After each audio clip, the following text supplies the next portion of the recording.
Okay. Hello and welcome, everybody. We are going to bring the Truckee-Town Council July 13th, 2021 meeting to order. And I am so excited to have everybody in the room here with us. So thanks for being here. Since we all are here in person and not on Zoom, I'm going to ask that everybody silence their phones and devices so that we can have an uninterrupted meeting. So, who is doing roll call tonight? Is it Lynn or Judy? May we have roll call, please? Yes, Vice Mayor Henderson. Here. Mayor Klofstad. Here. Councilmember Zabriskie. Here. And Councilmember Romack. Here. And I'll note Councilmember Pallavi is absent tonight. Sure, he will be joining us shortly. We know he's on his way. Okay. For a change, I get to invite all of you to stand and join us in the Pledge of Allegiance. I pledge allegiance to the flag of the United States of America and to the republic for which it stands, one nation, under God, indivisible, with liberty and justice for all.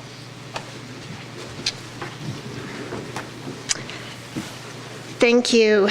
That was actually really nice. It has been since March of 2020 that we had actual people, the public in the room with us. So this is a very special evening for me as mayor. It's my first time as mayor, and we actually have 3 council members tonight that this is their first time with the public live in the room. So I would just like to spend a moment to appreciate that and welcome to the full public process. Okay.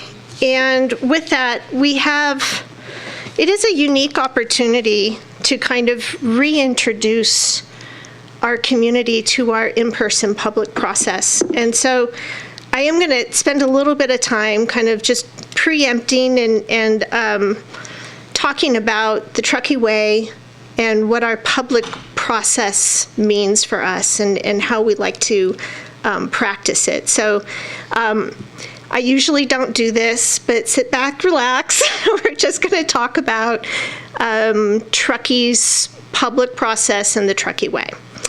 So, welcome back. We are really happy to be holding our first meeting here since COVID. It's March of 2020. It's really great to have you all here. Since it's been a while, and we wanted to take a few minutes to provide some tips and go over our public comment process. So when you are ready to speak, you will approach the podium, and the microphone is already on. You do not need to turn it off in between speakers, just leave it on. Please state your name for the record, and we would really appreciate it if you would also fill out a public comment card in the back so that we can make sure to spell your name correctly. There is a timer on the right side of the dais, right from you, that will tick back from 3 minutes. Everybody has 3 minutes to speak, and it is important that we stick to 3 minutes so that we have equity amongst all the speakers.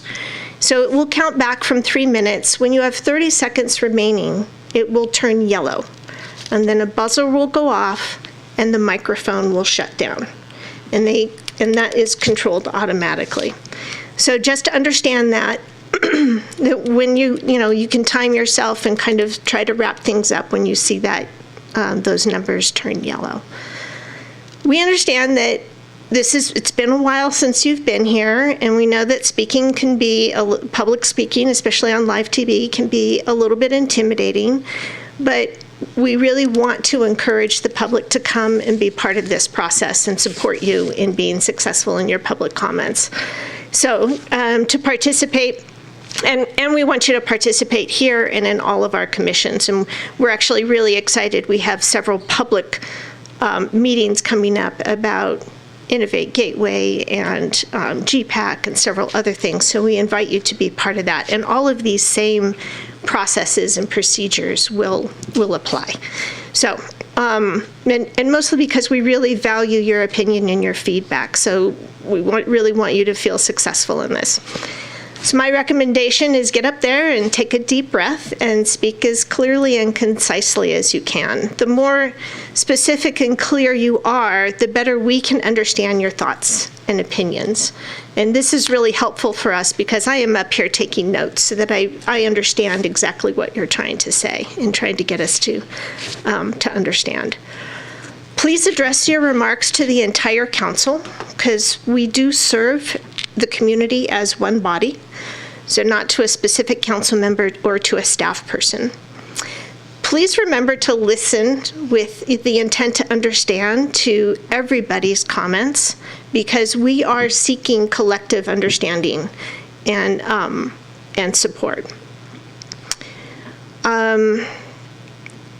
If you do have a point of view that has already been spoken, and this is not a very large crowd, but sometimes we will get, 40 or 50 people, and if you're saying the exact same thing 40 or 50 times, it's just as impactful to say, I agree with the prior speaker's comments, and then we understand specifically what you're here for.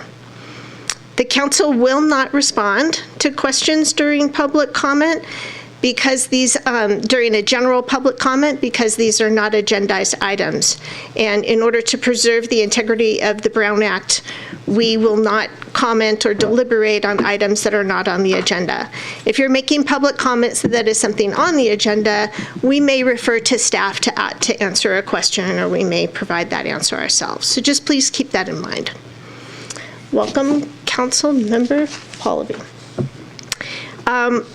Lastly, I am going to take the time to read the Truckee Way because I think it's an important thing for all of us to remember that we agreed to this as a community, we agreed to this as a council, and staff agreed to abide by this as well. It is the ethos by which we live and is our core values. So here we go.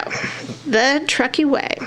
Since incorporation, the town of Truckee staff and decision makers have embraced a set of operating principles known colloquially as the Truckee Way.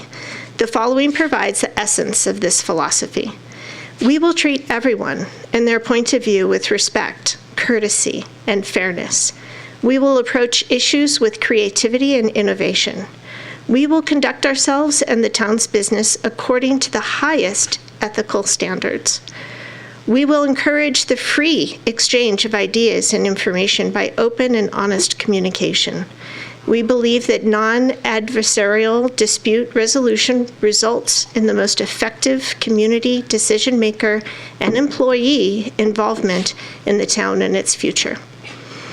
A set of core values shape the town's approach. And the first one is clear priorities. When the town incorporated, the citizens made it clear that their priorities included roads, snow removal, law enforcement, and land use planning and building. Considerable efforts over many years have combined to fulfill those priorities. While the town's priorities have expanded over time to include services like bike paths and trails, solid waste and transit support, establishing clear priorities continues today with an annual council priority setting retreat that shows up on the wall, transparent budget workshops, and robust community participation, outreach, and communication efforts. Another, no surprises. Everyone working for the town in making decisions is committed to no surprises policy. Early warning of potential problems or upcoming issues is expected. Community outreach and involvement and transparency. The town views itself as part of a larger family with which makes up the community. When a community concern arises, the town believes its role is to reach out and actively engage all segments of the community in an open and transparent dialogue. No adversarial decision-making. The Truckee Way relies on a concise seeking decision-making process modeled on the concept of intent-based negotiations, developed some years ago by Roger Fisher and William Murray of the Harvard Negotiation Project. Interest-based policy negotiation relies on 6 fundamental principles, and we're almost there, everybody. 1, separate the people from the problem. No personal attacks or assignment of blame. 2, Focus on the interests of those involved, not positions they may take. The process looks for a wise outcome that tries to meet multiple interests. 3, invent options for mutual gain. Many options may be considered to solve the problem or develop the policy. 4, use objective criteria to create and measure potential options and solutions. Entrenched positions, inaccurate or misleading information, and simply the loudest voices will not be the basis for decisions. 5, first, listen carefully to understand. Then, speak to be understood. Listen actively, communicate openly and transparently. And finally, 6, solutions are built upon establishing trust and working relationships between interested and sometimes opposing participants. As with any dispute resolution mechanism, applying these principles is not a panacea. It is, however, preferred over the other alternatives available to the town. Applying the Truckee Way requires constraint, recommitment, effort, and learning. The rewards to date for both the town and the community have proven well beyond the cost. And so, in closing, I just want to emphasize the ethos by which we live, act, and communicate our core values starts with saying we will treat everyone and their point of view with respect, courtesy, and fairness. Our commitment as council members is to abide by the Truckee Way. We understand that we will not always agree on every issue. We won't agree with each of you. We won't agree with each other on every issue and on every comment. But we want to listen. We want to hear those public comments. And providing that to us is one of the most critical aspects of your community participation. And so we do read every public comment. I try to respond to every public comment, and we evaluate those, and sometimes they generate additional questions that council will ask staff, and sometimes they even persuade our decisions. And we may not, as I just said, always come to the same conclusion. But I want to reiterate that that does not mean we are not listening. I assure you we are. We may not agree on how to move forward, and we may not agree on the topics, but we value and respect the speaker's opinions and want to hear from you and have it affect and inform our decisions. So with that, thank you again for your patience and for being here tonight, and we really do look forward to what you've come to say. So I am going to open public comment, item 4. And I understand we have a group that would like to speak together, and we welcome you to join together at the podium. And you will each have 3 minutes. And again, please state your name and speak clearly and provide us a comment card that are available in the back. Mayor, I have some handouts that they've provided. I'd like to approach and pass those out for you. Absolutely. Thank you. Thank you. Good evening. My name is Sarah Green. I'm a Truckee resident. We are here as a group tonight to, again, provide comment on the roadway vegetation management project. This is the 7th Town Council meeting in a row that we and many others in the community have submitted comment expressing our serious concerns. We don't feel that our input has been understood, much less addressed. We believe this project is doing more harm than good in some locations of our town. We are asking that the town immediately amend the project. I think these impacts would have now been evaluated, and we could balance the benefits versus the impacts and make educated decisions. The town chose instead to inappropriately file a categorical exemption for the project, and there was no subsequent analysis or opportunity for public comment. The CADX was filed using section 15301, which is for typical roadway maintenance. This project is unprecedented in the town of Truckee, not typical by any means. Additionally, the CADX was filed with the Sequest Clearinghouse I believe it was 34 days before the town council approved the project. So the town effectively removed the opportunity to challenge the decisions of this under CEQA before it was even heard by the town council. I actually spoken with a colleague who spent his whole career doing CEQA, and he said, while this is, completely irregular, it's technically not illegal, because the town, acting as the lead agency, has a lot of latitude with how they deal with these irregularities. So the town, acting as lead agency and project proponent, kind of gets away with doing some of this stuff. I mean, that's what happens when you get to regulate your own oversight. I think had a proper CEQA analysis been performed, a lot of the concerns we have as citizens would have been addressed. We would have had a voice, and we would have been able to balance the impacts and benefits using science. I want to go on the record, though, because this is, like Sarah said, going to affect our greenhouse gas reduction goals. And I think that going forward with a local agency collaborative group for greenhouse gas reductions would be excellent and a good use of our time. Thank you. Thank you very much, Mike.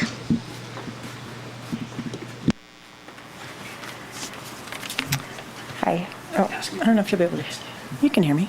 I'll just do that. My name's Stacy Smith. I'm a resident in Glenshire, and I am here to again express my concern over the roadway vegetation management project. I've written multiple times to council members and to the mayor and to the town manager on this topic, and I'm simply told that the project is just going forward, period. I have no recourse, no voice.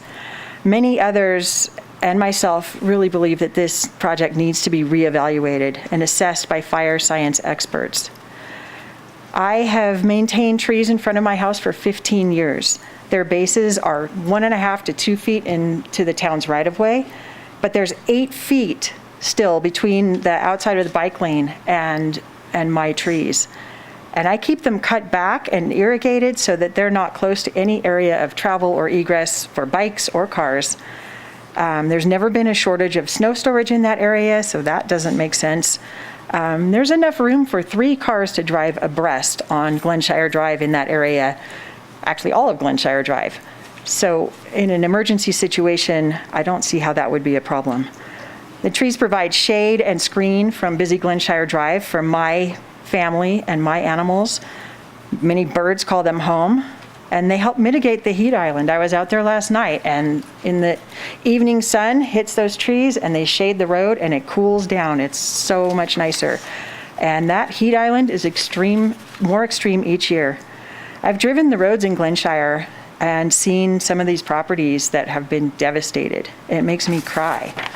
I've sat there with neighbors who've lost their screening and their shade, and homes that were protected from road pollution and traffic noise, dust, all of that, not to mention the visual. And their children are now playing next to a busy road where they had a screen and a shade before. Now they're playing next to a busy road. I understand the fire safety issue very well, and I keep my property as clean and clear as I can, and I'm happy to learn more and do everything I can. But in my comments to town council, I've asked that this project be paused and that fire science studies be done by experts. And my comments have been met by a brick wall of runaround answers, and nobody's ever addressed what I've asked. And then I'm told that Glenshire is just as beautiful as it ever was. But that's unless it's your yard where you lost your 70-year-old tree that's shading your house and completely changes the character of your existence there. Those kind of comments are really hurtful. It's not just as beautiful as it ever was, for some people. I actually have a big property, so it's really sad to me, but I'm here speaking for all the people who it's affecting even deeper than me. I'm not a fire science expert, and I don't believe that anyone who's making these decisions is either. There's an article in Sierra Sun talking about what Nevada County is doing. They're thinning trees. They're cutting trees that are 6 inches diameter. They're not clear cutting. And it just needs to be rethought. Thank you. Thank you, Stacy.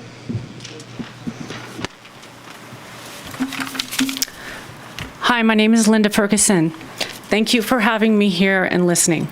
I appreciate the project's intent, however, there needs to be a more thoughtful approach going into it. There are areas where the project looks great, and I thank you for that. However, there are areas where there was no need to remove some trees and vegetation. There are also areas where larger trees may need to be removed for the project to do what it was intended to do. And in other areas, ladder fuels and brush may need to be removed that is beyond the 10-foot right-of-way. I've been a wildland firefighter for 30 years, and I've lived in Truckee for 25. My current job is in fuels and fire management. I believe in fuel reduction. We need to have a safe place for firefighters to engage in fire suppression. We need proper ingress, egress for firefighters and public to get in and out of their neighborhoods in the event of a wildfire. I've designed several fuels projects throughout the Truckee area. I've been called out by the public on some projects and have had to change project design, and it was not easy. Removing larger trees that are standing alone with no ladder fuels around them does not modify fire behavior. In fact, it may increase fire behavior, as there is now more sun and heat hitting the vegetation below. Wind can also increase when trees are removed, as trees aid in wind reduction. Removing trees such as aspen and other high water content shrubs does not modify fire behavior. Larger trees that do not have appropriate spacing should be considered for removal. There are several trees that are in clumps larger than 24-inch diameter, and they're being left. Tightly spaced trees of any size need to be assessed for removal. I know what proper ingress egress should look like. Trees of all sizes and shrubs should be well spaced. Smaller trees and vegetation can exist as long as there's adequate spacing between them. My house faces south. 2 trees were removed in front of my house that were about 20 inches in diameter. When we were doing our defensible space work on the town's right-of-way, we left those 2 trees as they were the largest and the healthiest. We removed a few large trees on our property to give those trees adequate space. We removed small trees and brush, limbed and raked and hauled material away on the town's right-of-way. Had we known the town was going to someday remove these trees, we would have done our defensible space differently. My house is much hotter now. The grass is drier and needs to be watered more. We have considered getting an air conditioner. With climate change, I feel like I'm part of the problem instead of the solution since the trees were removed. I asked for the town to allow for a more thoughtful approach when removing trees and shrubs that don't aid in fire spread. I asked to look at removing some of the larger, tightly spaced trees and ladder fuels that are beyond the 10-foot right-of-way. I asked possibly hire someone with expertise in fire behavior or a WUI specialist to aid in choosing which trees to remove or leave. Removing the trees in my front yard did nothing to modify fire behavior. Thank you. Thank you, Linda.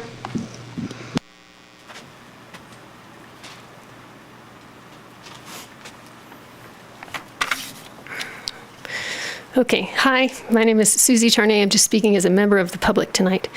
In speaking with public officials about this project, I have heard the question numerous times, what exactly do you want? So here it is in simple terms. Our goal is an immediate but minor amendment to this project to preserve some trees, where possible, for heat mitigation. There are 2 main situations where trees do not contribute to ingress-egress concerns of flame encroachment on the street, and additionally do not contribute to crown fire spread. The first one is a disconnected canopy. So individual mature trees, properly limbed and properly spaced, contribute less to fire danger than our houses. The second situation is high water content wetland species like aspen. These trees are highly fire resistant and have been deliberately planted for their cooling and shading properties. There's a logical middle ground here between cutting all the trees and leaving all the trees, and that line is not drawn at 24 inches. Thinning even the aspens and the 24-inch plus trees and deliberately choosing the trees to be preserved, that is the industry standard. It is the job of a fuel specialist to make these determinations. In addition, there are areas where ladder fuels fall just outside the arbitrary 10-foot mark, while mature 12-inch, 18-inch, and 20-inch trees are inside. This current plan removes the shade-providing, carbon-sequestering, and more fire-resistant trees and leaves the flashy ladder fuels mere inches away. Science-based decisions must be made to bring actual fire resilience to this project. Not only that, but you'll get better public buy-in if the trade-offs are clear and the science is explained.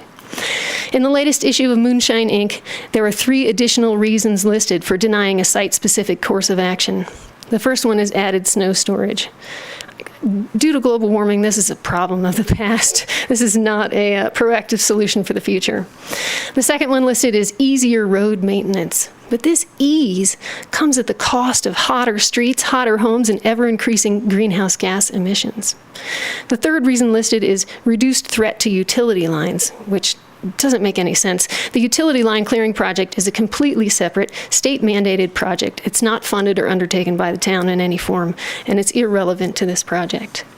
So in light of recent record high temperatures and notifications that we will experience multi-day power outages, a blanket policy to remove the shade trees that are farthest from the houses and therefore the least danger to homeowners is almost punitive in its irrationality. I have met most of your children and even some of your grandchildren, and you're consciously making a decision that will make their life hotter, less accessible, and possibly even more dangerous for the sake of simplicity. In closing, I would like to remind you that this isn't the hottest summer of your life. It's the coolest summer of the rest of your life. Amend this project to bring more science, logic, climate resilience, and simultaneously more fire resilience to this town. It's only too late once the trees have fallen. Thank you. Thank you, Susie. Perfect timing. Good evening. Carolyn Ford, presenting on behalf of Truckee Neighbors. We have presented evidence and observations from our neighbors and community that have repeated our message. 1, the project was developed without widespread engagement, communication, or education to the affected neighborhoods. 2, the use of right-of-way was overlaid as an austere approach, leaving no conversation with the community regarding setbacks or fire science. And 3, transparency and trust with town officials has been compromised, prompting the acquisition of documents and filings under the California Public Records Act. We have presented our concerns with the town's self-granting of a Caltex waiver of CEQA as inadequate for the size and scope of this project. The impacts and collateral damage of a magnitude far in scope of this planned approach. We have presented photographic evidence of the unnecessary and senseless destruction upon our neighborhood streets that could have been managed with vegetation removal control, consistent with other California-specific approved fire science projects. We have presented evidence that fuel management has fire science and forest health concepts at its core. It has carbon sequestration, traffic safety, shade, and temperature controls as collateral issues that have been unleashed by clear-cutting destruction that has been wrought. We have presented a representative sample of over 500 signed petitions of Truckee residents who have asked to pause the project in order to reassess the process being implemented. There can be a more moderated approach. We are out of time. Every day we are losing trees in the pathways of an agenda that can be moderated to achieve the goals, but with more engagement of fire science expertise in the selection of ladder fuels. We ask for 1, immediate but minor amendment of the project. 2, appointment of a wildland-urban interface fuels reduction specialist to be added immediately to the project staff as a consultant. 3, reassessment of neighborhood zones not yet touched, moderation of their vegetation removal, and consideration of the preservation of aspens and lilacs as resistant fuel sources that are irrigated. And 4, application of common sense and moderation in achieving the grant and town goals with enhanced community communication regarding decision-making. We appreciate your serious consideration of these modifications to this important town project. Thank you. Thank you, Carolyn. Are there any other public comments for the items not on the agenda? Okay, seeing none, I'll close public comment. All right. So with that, we are going to move on to our presentations. Agenda item 5.1, small business, big applause. I believe this is a video.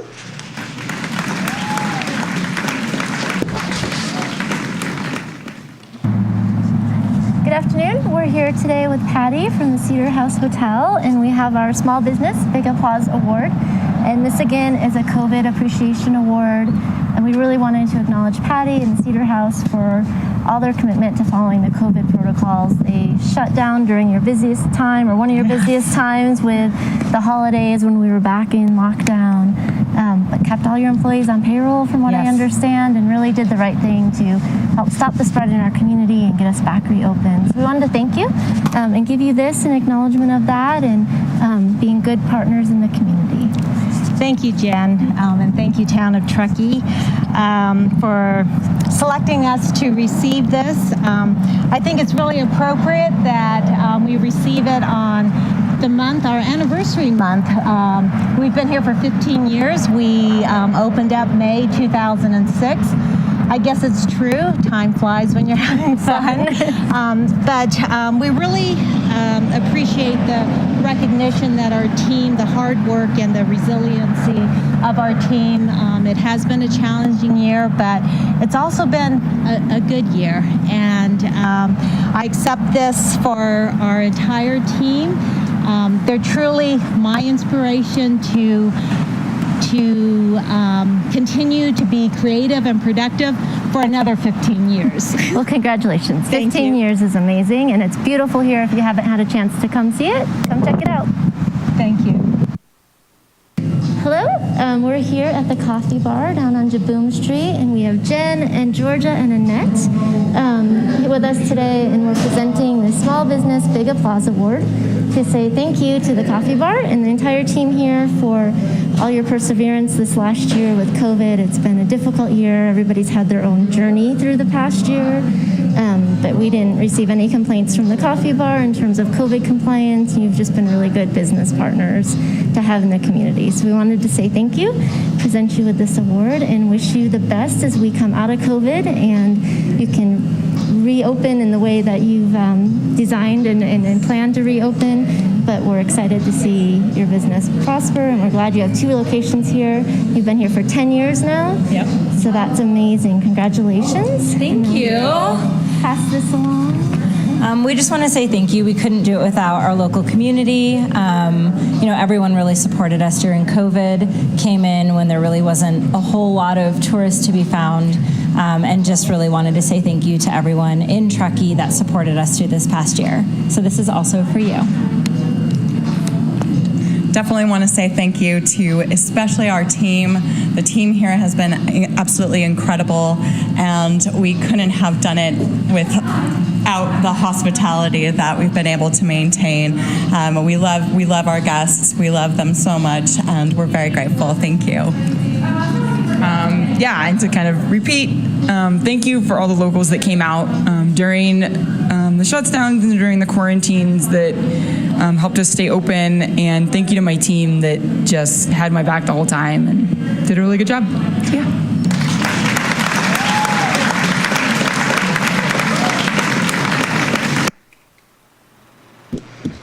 Oh, 2 of my favorite spots. Okay, I'm pretty sure that the gluten-free rosemary goat cheese scone got me through COVID from Coffee Bar, and I wouldn't be sane today if it weren't for Patty and the Cedar House. So that's awesome. Thank you so much for doing those. I really love that program. So 5.2, we have a couple of new employees to be introduced and a promotion. So let's see, we've got Nicole and Becky. Are you guys making your way to a... So I'm going to start, and our first introduction is for Christina Kulik. And Christina is our intern for the summer. She is a junior at Claremont McKenna College, where she's majoring in science management, which is a dual major in economics and biophysics. Oh my, that's a thing, huh? She is a varsity women's water polo player. She's from Los Gatos, California, but has grown up visiting Tahoe for a few weeks every year. And she's very excited to have a summer internship too. We're hoping we can brainwash her and bring her to the dark side of accounting. And she's also excited to spend a full summer here. And I just like to say that getting to work with outstanding young people like Christina makes me very optimistic about our future, knowing we'll have minds like hers helping to solve our problems that we're facing in the world. That's excellent. Welcome, Christina. And next, we have Melissa Clefman, and Melissa has joined our team as the accounting technician. And Melissa, aka Mel, aka Clef, is a Truckee local. She learned to drive before there were roundabouts. She loves to camp. To an engineering tech, from an engineering tech 1 to an engineering tech 2. So Riley started working with the town in October of 2019 and was just with us a few months before the COVID kind of shook our world. He's worked on the vegetation maintenance project for 2 years straight. The first year he was kind of the primary contact out in the field for the majority of the project, and then this year he's transitioned a little bit more to take more of the contract administration roles. And I just wanted to point out that project's an important one for the town, but it's also sometimes emotionally draining. There's a lot of volume of interaction with residents, and some of which are not fully supportive of the project. But that said, I received a lot of compliments about Riley's helpfulness, professionalism, patience throughout the project, and I'm really proud of how he represented the town.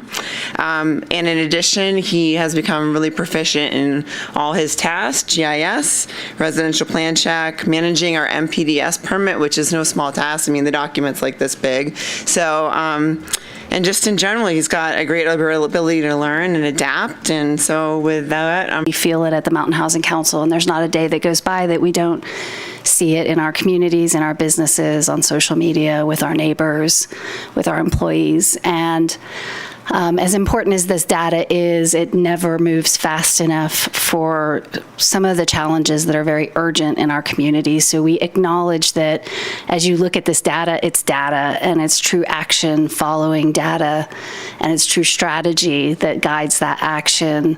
And it's through the Mountain Housing Council that we've been able to really, for the last 5 years, just keep plugging away as a region, not just the town, but the town sitting as a partner at the Mountain Housing Council with 28 other partners. And so we are so grateful for your presence and your support at Mountain Housing Council. It's so important to continue to bring everybody together and coordinate and align the resources for a problem that is really a problem throughout California, throughout the country. And so the fact that we are here today doing our second housing needs assessment, because we were on the ball in 2016 as a region, just says a lot. Where we're at with this assessment, I just also want to share with you, this is all very new to our team. Even today, we were together working with our communications group and our staff to really get it to a place where we felt like it could be ready for prime time. Usually when the reports come out, we walk it through the community to really begin to understand what does it mean for the community? What's the qualitative that goes along with the quantitative? And so at the end of the presentation, you'll see community meetings in which we really will kind of showcase and feature this and get the kind of community input that drives the work of the Mountain Housing Council. But because the council itself here and also through Mountain Housing Council recognize that this is such a unique situation, we're in an emergency type situation, however you define that, it's urgent, that we wanted to make sure you had real-time data with what we know today. So in an effort to be transparent and swift, you're seeing, I would say, the first review of the data, it's probably not as slick as you're used to seeing it, but I think it's going to be really important for you to drive some of your decisions around programs and and policies.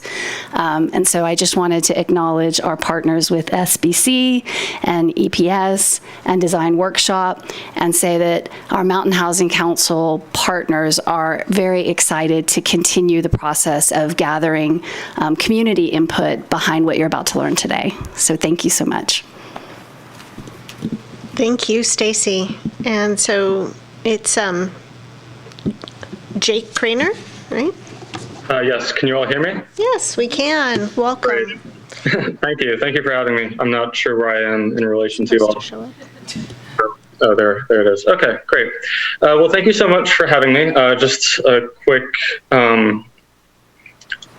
introduction. So as Stacy mentioned, I'm with Economic and Planning Systems, and we, along with SBC and Design Workshop, are part of a consulting team that was retained by MHC to develop a regional housing implementation plan. And this workforce housing needs assessment update is one component of that effort. And also, as Stacy mentioned, this assessment was first conducted in 2016. So in doing this update, we really tried to follow the same methodology where possible. There are a few exceptions, and I'll point those out as they come up. And also, this assessment really has a focus on publicly available data so that it can be easily updated again going forward. And just something to keep in mind is a lot of this public data does have a bit of a lag. So this isn't necessarily 100% reflective of this past year, which has been quite eventful, but we have incorporated some of the findings of studies issued by SBC recently among employees and employers in the region. So in 2016, the results showed that the availability of housing is a pretty large issue in the region. And the main takeaway from this update is really that this crisis has become more acute. Truckee was not specifically estimated in the 2016 assessment, so we don't really have trend data on that front, but this time we were able to get Truckee-specific data. And there will be time to answer questions after this presentation, but as Stacy mentioned, we will be going through, I guess, a more refined iteration of this, as well as the survey data and the community meetings this fall. So this isn't your only chance to interact with these findings. So before we dive into the numbers, this was initially meant just as a regional housing needs assessment. So when we talk about the region, this is what we're referring to. Truckee has about a little less than half of the total population of the area, but a little more than half of the workforce. And before we get into housing needs, just wanted to have a brief overview of Truckee's current housing inventory. So there are 13,940 units within the town. The vast majority, over 80% of these, are single-family residences, with most of the remaining being multifamily, and then a little over 400 mobile homes. So out of this total housing stock, only a little over 6,000 are occupied as primary residences, at least as that was reported in 2019. So obviously that may have changed in light of COVID, but this is the most up-to-date official data. So obviously quite a big difference in total number of units versus full-time units. It's probably shrank a fair amount, but just something to keep in mind. So this is just for the region. And the way we approached this assessment was by identifying four main cohorts. So the resident workers are people who live and work within, in this case, the study area, and you'll see later on within the town of Truckee. And commuters have their place of work is in the study area, but they reside elsewhere. Seasonal workers, fairly self-explanatory. Part-time workers, or workers who may work year-round in the area but do not have a permanent job, and then the unhoused population. And the methodology used to estimate these varies somewhat. We can get into that a little more as we dive into the results for Truckee. But the region as a whole, almost 10,000 households are in need of better housing. That's really the best way to interpret this number. It's not necessarily the number of housing units that needs to be built, though that is definitely a key component of addressing this issue. This really refers to households who are experiencing either overcrowded housing units, they are overburdened in terms of housing costs, which means they pay more than 30% of their gross wages towards housing. And then thirdly, they're underhoused, meaning they don't have adequate facilities like plumbing or kitchens or things of that nature. So anyone experiencing one of those three issues falls into this number here. So on to Truckee specific data. So Truckee has about half the number of the region, which is consistent with its number of total workers. So within the town of Truckee, 4,742 households are in need of better housing, be that either more affordable, more space, or better facilities. Within that, about 2,500 are resident workers, so they live and work within the town. 1,618 are in commuters, so they live outside of Truckee. They might still live within the region as a whole, but the data we have just shows inflow, outflow from the town itself. 627 seasonal worker households. This is a little bit of a unique cohort. We'll touch on this a little bit more later. And then according to the 2020 Department of Housing and Urban Development point in time count, there were 28 homeless individuals in the town. So we sliced up the data a few different ways. By income category is one of the most salient. So this shows three categories. One, low incomes, which also includes extremely low and very low. So up to 80% of the area median income. Moderate.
Everyone can see that.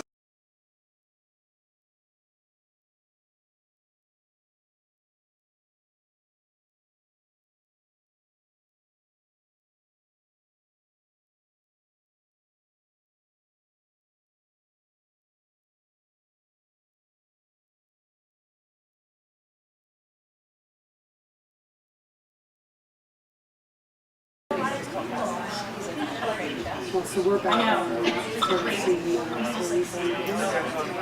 Jake. How you doing? So just so you know, the internet at the town hall went out. So we could see you talking, but we couldn't hear anything. So you were a very interesting disembodied head on the screen who continued talking while we went on doing business. So I really apologize to you for the technical glitch. They're getting it fixed right now. I think the slide that caused it was the specific numbers that appear to be above 190, that arch bracket.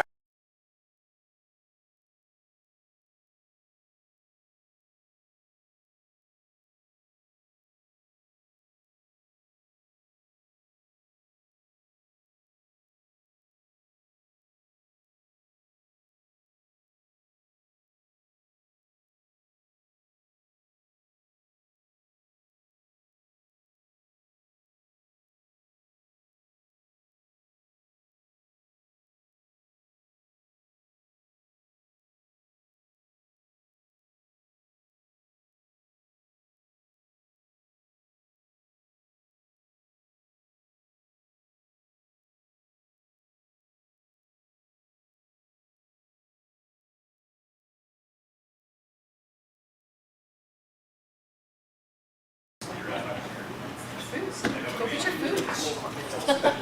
Chocolate's good too.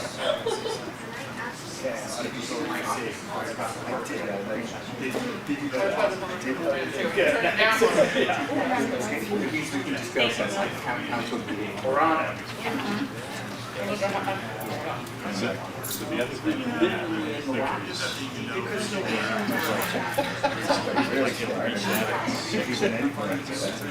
it's like a daytime setting.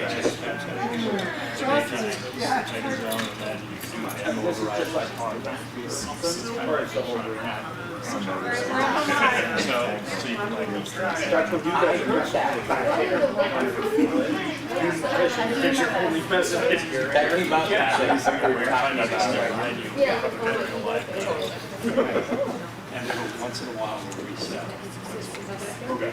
We will happily manage. Okay, are we all good and ready to go again? Yes, Here we Jake's go. back live again. We're back live again, okay. Bringing it back into session, and is Jake going to resume his presentation where he left off? I'm hoping. I can. Let me Great. share this.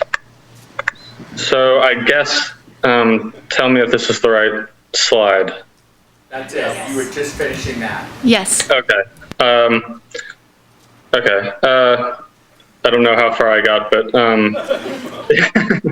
so this, I think the last thing I said was this above 195%, below 240 was not included in the 2016 housing needs assessment, and obviously is proportionally far less than low and moderate to upper middle, but still a pretty high number considering the level of incomes these households are achieving.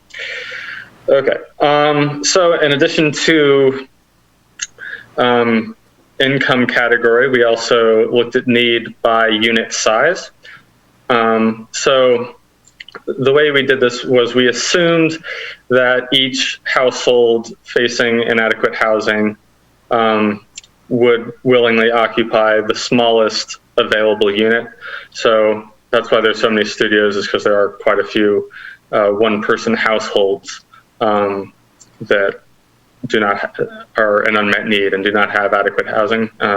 There's a chance several of them might want larger units, but for the purpose of this exercise, we just assume they would occupy the smallest unit available. So the most common unit sizes among all cohorts are the 1-bedroom and 2-bedroom units. So these two account for over 2/3 of units needed in order to address unmet demand. So that basically can also be looked at as households occupying 1 or 2-bedroom units account for the largest unmet need and are most like, or are most likely to represent a sizable proportion of this 4,700 number here. Yeah, but still, while 3-bedroom units, which is basically households of 6 and up, there are not too many units with this many bedrooms, and also larger households tend to have larger household incomes, which means they'd be less likely to face inadequate housing, but nevertheless, still quite a large number, over 200 just within the town of Truckee for 3+ bedrooms. So we also broke it down by tenure, and this is reflective of existing workforce households within the town. So for sale is higher simply because so many of the occupied housing units within the town are owner occupied. So that's how this was calculated. But if someone is renting a home, they would be more likely in terms of a percentage to face inadequate housing, but just in terms of absolute numbers, there are just far more owner occupied units, and as a result, far more owner occupied households are facing inadequate housing. So we also looked at working veterans and working seniors. So these are both subpopulations of the resident workers. So this is working veterans who live and work within the town of Truckee, and seniors who live and work within the town of Truckee. So it's not representative of all veterans or all seniors within the area. This just includes those who are currently working. So on to the next slide. So again, seasonal workers was calculated a little bit differently. It was based mostly on the SBC employee survey, and we calculated the number of units at 627 based on 1.6 workers per household, which is how we addressed end commuters and resident workers. But seasonal workers tend to have different living patterns than those with full-time jobs, especially if, for example, they are a college student who's working in the area over the summer. They might not necessarily, need their own unit, or 1.6 of them might not need their own unit. They might be more willing to share tighter quarters or things like that. So, it might be more appropriate to look at this cohort in terms of total beds needed. And so within the town of Truckee, that would equal about 1,000. And these charts here, it might be a little hard to tell because it's not side by side, but they tend to occupy larger units than resident workers or in commuting workers, and they tend to fall in lower income categories more often than resident workers and commuters, and perhaps unsurprisingly. So these are the sources. Again, most are publicly available, mostly census, but also from the Bureau of Labor Statistics and California Economic Development Department. We also, again, made use where possible of the data recently collected by the Regional Employee Survey. And so now I'm going to pass it back to Stacy, who's going to address some of the opportunities you can get involved, and also times we will be visiting the results of this assessment again later on this fall. So back to you, Stacy. Awesome, Jake. Thank you so much. Don't go too far. I'm sure there will be questions, but the final piece of this presentation is just to invite our community to engage in this data with us and help us really bring it to life and identify ways where we can better communicate what's happening, and also poke holes and tell us, how it's showing up for them. So on August 25th from 4 to 6 and September 30th from 4 to 6, we have virtual workshops that will be hosted by Sierra Business Business Council. And you can sign up for the Mountain Housing Council newsletter at mountainhousingcouncil.org, and that's where you will receive the notifications to register when it gets set up. So thank you. Thank you, Jake. Thank you, Stacy. Do we have any council questions for Yep, go right ahead. Councilmember Pallavi. Thank you, everybody, all of you, thank you, and Jake. My question is, it's not so much on the data, and you might not have an answer, and that's okay if you want to say, we don't have an answer yet, and I don't know who this is, but I'm sure Steve will pontificate some sort of answer if we let him. So and who am I even talking to? Am I talking to Jake? Who's in charge here? Shauna? I think Shauna, you can take it from wherever you can disperse the question. So we just got regional and Truckee data, and it's pretty alarming. I think it's stuff that we're pretty well aware of. My question is, how does this sort of relate back to existing units, scarcity of land, and then land use? And have we made that connection yet, or is this just the first step in sort of a data connection, and then we're going to take this further? Because the issue is, there's a scarcity of land in other, when we talk about the region versus the town of Truckee, we have scarcity of land, we have price of land, especially in different parts of the region, and then obviously construction costs, and then political factors where, we really control our destiny much more so than other regions do. So while the numbers are very prettily or attractively divided up, what's the reality for the implications of the different jurisdictions in actually dealing with this problem? That is a very large question. Yeah, sorry. I will answer it as this, because I was listening to the first part of the question, which is how are we using this data with land use planning? So as always with this data, and it informs all of our planning efforts. So I'm using it for program planning. I know that Danielle was talking to EPS as part of getting this data very early to the GPAC, the general plan consultants, to make sure they had that data in putting together the land use alternatives.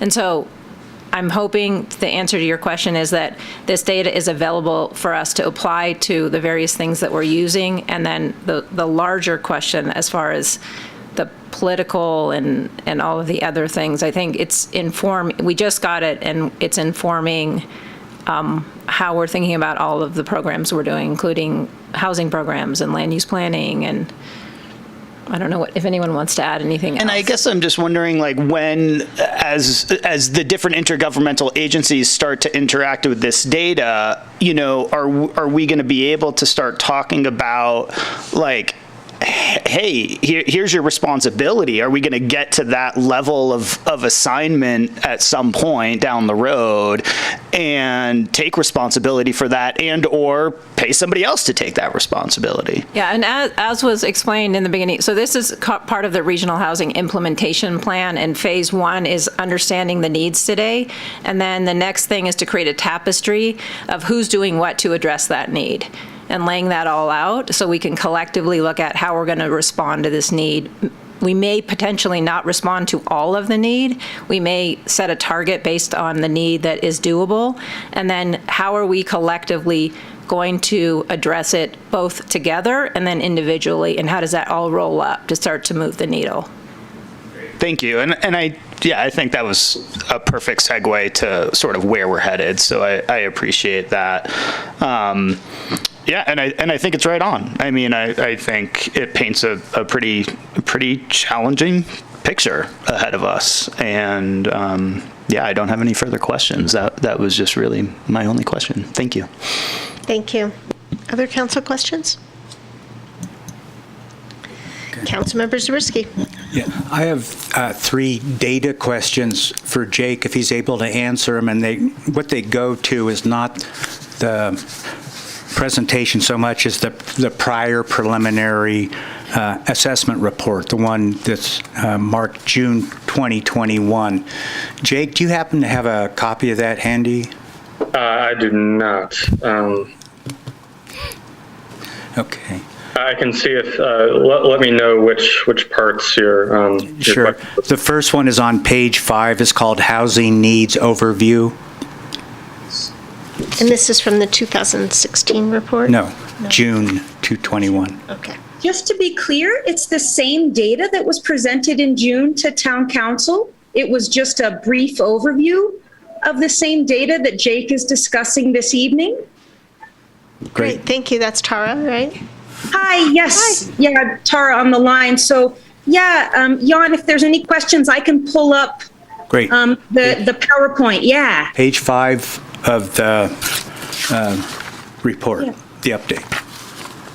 Yeah, if you just give me a minute, we'll track it down. Yeah. Would you like to ask another question while they do that? Overview. Well, I'm going to have a question on page 5, the next page, page 6, page 8. Okay, so is it the PowerPoint overview that I presented on? What I have is the Workforce Housing Needs Assessment Update that was referenced in the staff report on another agenda item. Do you have a copy of that? Oh, on 7.1, the agenda item 7.1 that staff presented? I confused you. I'm talking about what was circulated, what's been made publicly available, the Workforce Housing Needs Assessment Update. Tara, he's talking about the actual report, Yes. not the PowerPoint, the actual report that's been shared publicly. Yeah. Okay. Yeah, I'm sorry. I sent an email earlier this afternoon hoping to avoid this confusion. I'm just trying to make sure I'm looking at the right document. Okay. Okay.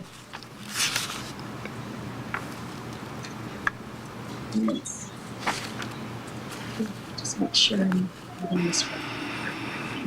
Does someone else have questions while she pulls up? Can I ask, I just have a quick question, and this one's for Jake. So you mentioned at the beginning that, this data has a bit of a lag, and I just wanted to clarify, it looked like from a lot of your data, it was from 2019. Is that correct? Correct. And in some cases, a year or two before that. Okay, which, I think looking at this data, it's, not surprising, but also important to remember that it might be even worse than that, since now it's been, 2 years and we've gone through a global pandemic. So just something for us all to keep in mind too as we keep discussing it. Thanks. I'd like to answer part of that question as well. What a poignant comment. Yeah, in the design of the data, we took specific care to go to data sources that we could update on an annual basis going forward. So the original data in the 2016 needs assessment wasn't designed around updating it on an annual basis, and we kind of narrowed and shifted the data sources in this case so that the Mountain Housing Council would continue to be able to update it on an annual basis. So what we're envisioning for that is some sort of online dashboard, so we can actually see these numbers change every year. And hopefully we also see the housing need being met every year too. That would be the best case scenario. That would be ideal. I love dashboards. Does anybody not know that about me? I love that. I like one-pagers, you like dashboards, where it's all good. They know that. Okay, Tara, are you ready with the report that Councilmember Zabriskie is referencing? I'm just curious about what exactly was circulated. Does Jan have a copy that he could show us or just flash to the screen, just so I know exactly what he's looking at, so I'm looking at the same thing? Actually, Tara, I think I've found he did send an email earlier. So I think I can take these. If you want to just, you can articulate them. Apparently it's the PowerPoint itself, 41. Yes. Okay. Listen, can you then just go over to the 8th page? It's the one called Resident Worker Household Current Need. I just need some clarification there. The narrative says, the text says more than half of working households in the study area fall between 60 and 120% AMI. But I will move to approve the consent calendar as is. Second. Excellent, thank you. And all in favor? Aye. Any opposed? So that passes with unanimous consent. And since we recently had a break, we'll just move right on to our discussion items. The 7.1 staff report, which is an introduction of new housing program concept, below market rate housing. And Shauna, you're back, of course. I'm back, and I'm very excited. So good evening, Mayor, Council, and community. Shauna Doherty here, Housing Program Manager for Town of Truckee, here tonight to present Agenda Item 7.1, a new housing program concept. I'm stressing the word concept because what I'm bringing to you tonight is only in concept form with the hope that we can move forward, but I will not have many of the answers to your questions. So a couple of reminders before I get started. Number one, I say this before I present any housing program to remind all of you that no one program, no one strategy, no one agency is going to solve this problem. It's too big. So what I'm presenting tonight is just one more tool in our toolbox to increase the inventory of homes that we can make available for our community. By no means do we believe this is the silver bullet. It's just one more tool. Secondly, I am going to stress the word concept throughout this. I welcome your questions and your comments, but know that I will probably say that is a great comment for future feasibility. With that, let's get started. So specifically, the recommendations before you tonight, there's two. One is to share with you this concept that we've put together through the collaborative effort of lots of staff and lots of community feedback. And then number two is asking you to direct staff to release a request for proposals to hire a consultant or two, we're not sure yet, to help staff develop the program and analyze what is the appropriate deed restriction target that we should be shooting for. So what is a below market rate housing program? So what I'm going to do with this presentation is I'm just going to lay out some building blocks of sort of essential components that we found in the research of creating a program like this. I interchanged the word below market rate. You've heard us talk about deed restriction programs, so that's just not a very attractive name. So we're moving to below market rate for now, because that's the end result, is we want to be able to provide an inventory of homes that are below market rate and secured for our local workforce. So what's the whole point of this? The whole point is to grow our inventory of deed-restricted housing. In the staff report, I went to a lot of detail about our existing deed-restricted inventory. This is not new for Truckee. The town of Truckee has been assembling deed-restricted housing for many years, quite successfully. And today we have 407 deed-restricted units. The proposal before you is to create a program, a tool, to expand that and also diversify. So of the 407 deed-restricted units that we have today, we estimate that's about 4.7% of our inventory. Looking ahead in the pipeline, we don't know exact time frame, but in looking at sort of applications and pre-applications that are coming in, we think that that number will grow in the next couple years to as high as 700. And then what it becomes, what percentage we grow to is part of this investigation. A few things also about the deed restriction is I stressed this earlier, it's about diversification. 98% of our current deed restricted units serve those in the 80% AMI and below. Do we want to, as we move forward, diversify, have more ownership product in that, expand the AMI? Those are the kind of questions that we're asking. And then preservation. The key thing in all of this is preservation. We're not just talking about housing our workforce right now, but we're talking about preserving and protecting the affordability for many years. And so that's what many communities around the country are using, is this tool to protect not only housing today, but for in the future. So the key tool that's used in all of these below market rate or deed restriction type programs is the tool of purchasing deed restrictions. There's kind of 4 key elements to deed restrictions. I know many in this room know what deed restrictions are, but I think there's always an opportunity to re-explain why we use this tool and why it helps protect our investment in housing. So it is permanent. It ensures us that this investment is permanent and long-term. Some communities are using 55-year deed restrictions. They go down to as little as 5 and 10 years. It's binding. It binds that particular property to those conditions. So as the house is sold, those conditions stay in place. Price is set for the purchase of deed restrictions by the funder. We, the town, as the funder of buying these, sets the price. There's methodology that I'll get into that's used in different communities, but there's no set price on that. And then application. I go into this a little bit, but different communities use the tool of deed purchases for buying access to multifamily apartments, ADUs, ownership products. So there's a wide range of application of this purchase tool.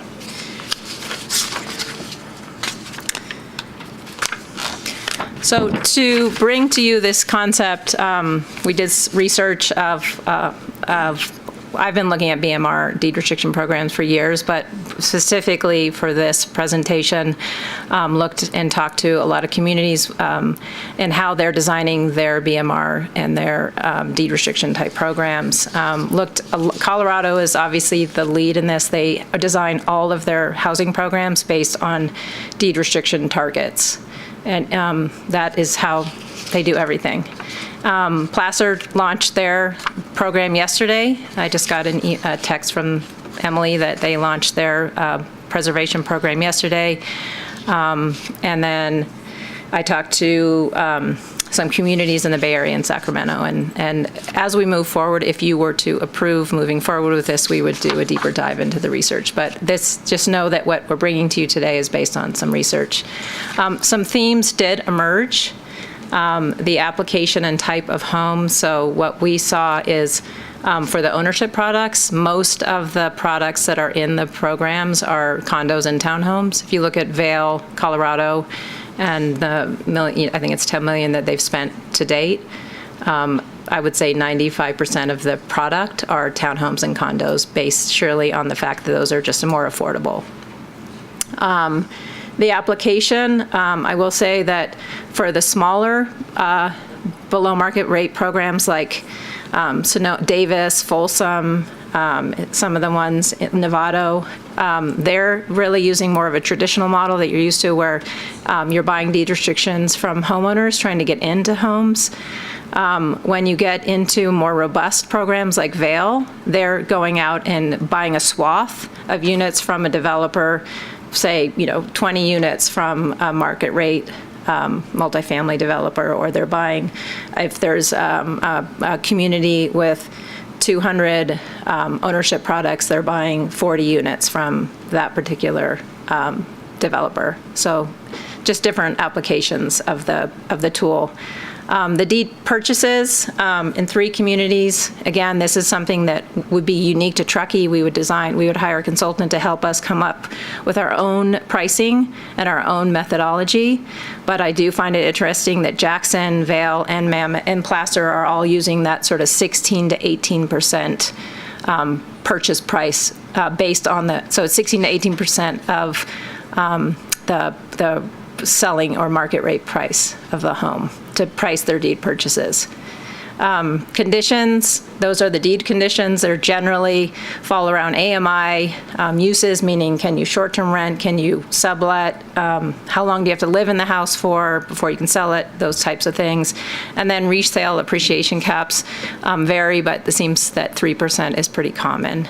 Admin operations, as I stressed in the staff report, these are very complex programs. Luckily, there are consultants that specialize in this, and many of the entities in the Bay Area are using consultants that have become specialized in developing BMR programs. Stewardship is a word that we haven't really used to talk about deed restrictions. We talk about monitoring deed restrictions, which we do. So annually, we have Joanne Anders, who does a great job of monitoring our deed restricted portfolio. That's annually. We pull leases, we communicate with the property managers. Stewardship is far more robust. It's marketing, it's proactively building your database of eligible buyers, it's community outreach. So that the more successful, robust programs have really invested in stewardship. And then funding, having the funding in place to do this. I thought this was one of the biggest standouts, is what I talked about is sort of that percentage of your housing inventory that is deed restricted, and using that as a metric.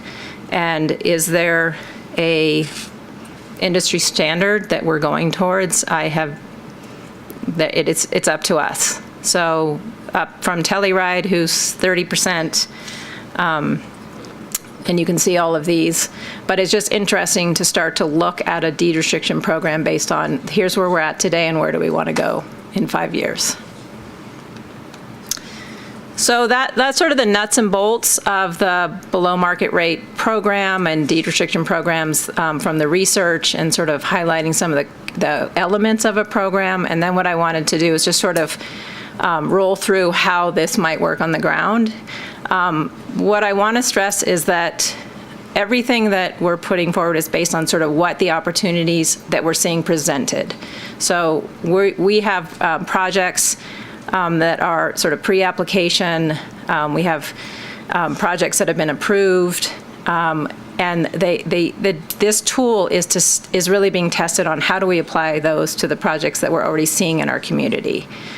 So I'll talk a little bit about this. So scenario one is the one that's in your packet, and this really is that more traditional model where you have a home buyer who is in escrow on a house they found. So say it's a condo for $700. They are struggling to get into that house, and so instead of just offering a down payment like we've done in the past, which wouldn't work now because the old down payment has restrictions based on AMI, but let's just say that the buyer is buying a condo for $700, comes to the town or knows about our program, and we buy, now this isn't this 16 to 18%, but we negotiate that we would like to lock that unit down in, for 55 years for our inventory. So we buy a deed restriction from that homeowner, from that buyer that's trying to get into that house. And then our role that helps that, so it essentially serves as a down payment, but with a deed restriction. So we're kind of protecting our investment long-term. Our role in all of that is to steward the deed restriction annually to make sure that based on the conditions that we set, that's being met and it protects the unit. So that's more of the traditional. Scenario 2 and 3, which were in your table in your staff report, really speaks to using this tool to lock down additional units beyond the 15% inclusionary that we get out of because of our policies for market rate and for sale and rental products. So let's just say we wanted to use the tool to approach Soaring Ridge to buy beyond the 8 deed restricted units that they're complying with, and we were approached, or they approached us, or somehow the tool got disseminated, and we could use this tool to buy additional beyond the 15% to lock down more affordability in those market rate. Similarly with a for sale product. So again, there was questions about prevailing wage. If so Vail uses this tool, and the key is to purchase the deed restriction after construction, to not get into, not buying the deed restriction when they've got their project entitled and they're about to go into construction, because that would trigger prevailing wage issues. But again, that's just more details to work out on that. So scenario 4 is our own super creative and robust and assertive approach. So in this case, we would have the key with this tool is to have a wide range of options based on the opportunities that present themselves and be able to be flexible and nimble and meet what the market is saying. So, for example, we get a call. So I got an email this morning, not queued up, seriously coincidentally, from a gentleman that said, does the town have a program in place to buy homes? Because I have a rental in Glenshire and I would be really interested in selling it to the town for a below market price as long as you deed restricted it to serve the local workforce. So willing homeowners potentially coming to us through our liaisons, which would be the realtors, would say, oh, it sounds like you're really passionate about this home going to the local workforce. There's a program that exists. So willing homeowners, either they are willing to sell it to us for below market, or they sell it to us for asking. We pay cash, so say it's $600,000. We buy this. We use a consistent methodology to put a deed restriction on it to lower the price to a below market rate price. We sell it, subtracting the price of the value of the deed restriction. And so the new price of that home is $504, and we don't own it anymore. We hopefully are holding it. We're placing the deed restriction, and then we're selling it, and then we're stewarding the deed restriction. So yes, it's a lot of money up front, but the hope is that it's a tool for those kinds of calls that come in, and allow us to lock that unit up and not have it be sold onto the second home market. So the big question is, who are we going to serve with this BMR program? And I think this relates to Jan's question about the data. This is absolutely one of the main things that we would be doing in this next phase of feasibility is looking at the data and then looking at the market and what sales prices are and what incomes are, and using the data to drive sort of recommendations for how we develop this program.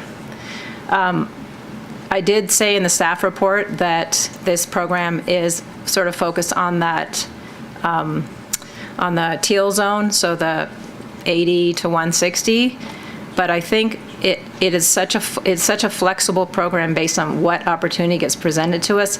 We could have somebody who calls and says, I inherited this condo. I would be happy to, I just want to get rid of it, and I would sell it to the town for $300. We could put a deed restriction on that and sell that at $250 or whatever we want, and then that becomes a deed restricted unit serving somebody in the 80% and below. It just, the product the deed restriction product can be different for different types of units. So we don't know yet, but the research has shown that for the for sale deed restriction tends to be in the moderate, and then for rental deed restricted tends to be in the lower incomes.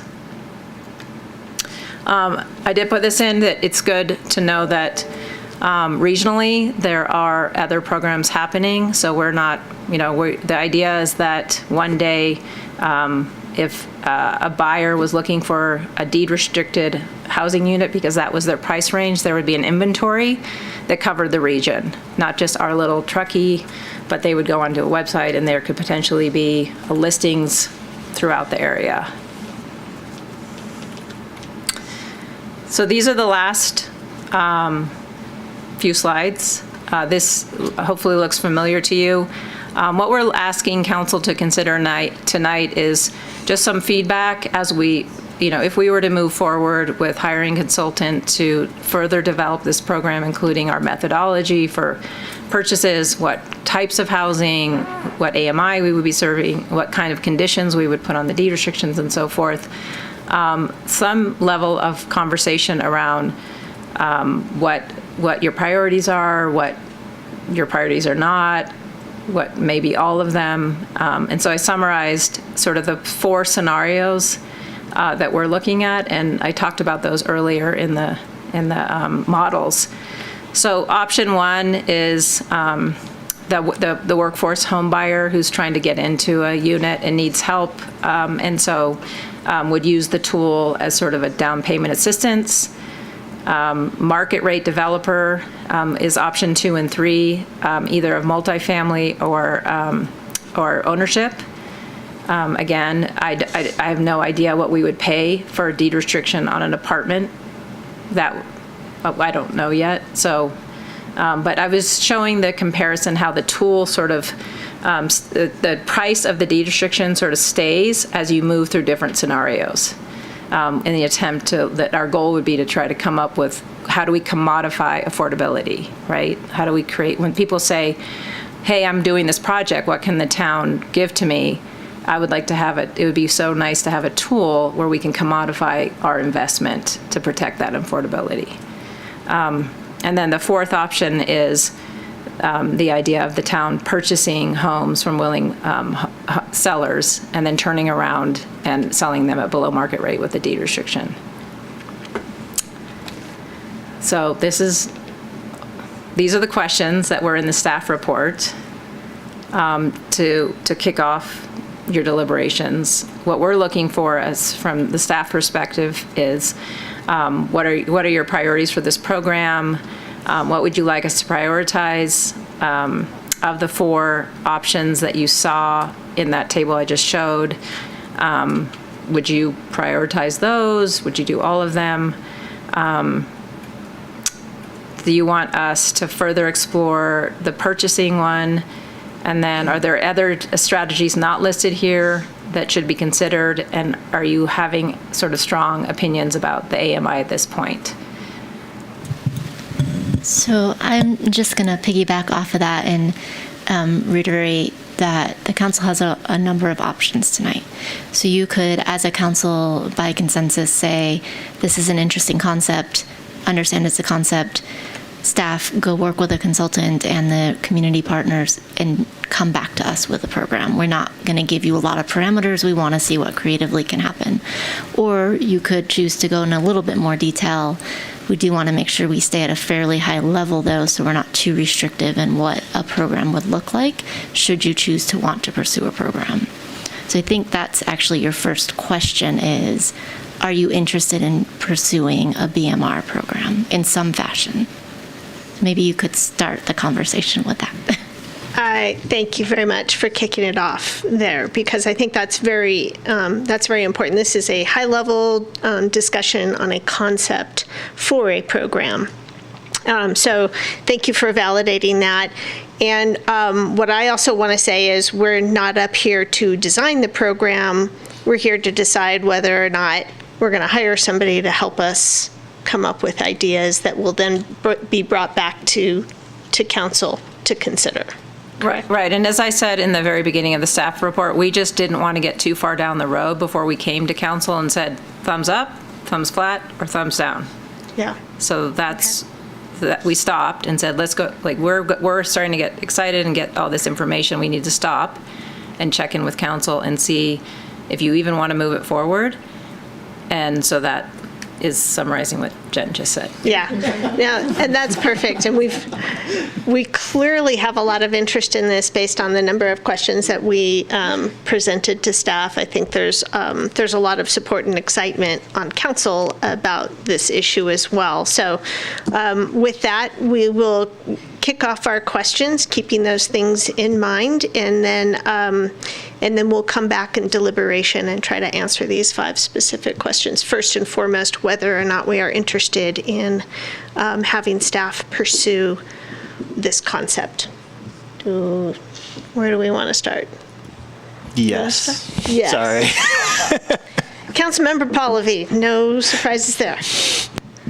Did you just want an answer to that question, or should we continue with our questions? I have only one question. Okay, and I think we could probably start with let's just get the first one out of the way. Are we all interested in seeing this be developed further? Yes, I would. That does not surprise me at all. So go ahead with your question. Yeah, and just quickly bordering on the slightest bit of deliberation, just to be clear, and I think Shauna reiterated this, we don't have to go into the weeds on all 5 of these questions. We could say proceed, and you all come back to us with a nice big program all wrapped up, and then we really get into the weeds on some of these questions sort of once we have more information, because we just don't have that right now. When it comes back to us. So that was my borderline deliberation of where I am sitting on this whole topic. We see where you're going. My very specific question is, can our, and this also might come back, but it might be slightly a question for Andy, is can our inclusionary, so I don't view prevailing wage as a bad thing. I think it gets talked about in a lot of ways, sometimes as a negative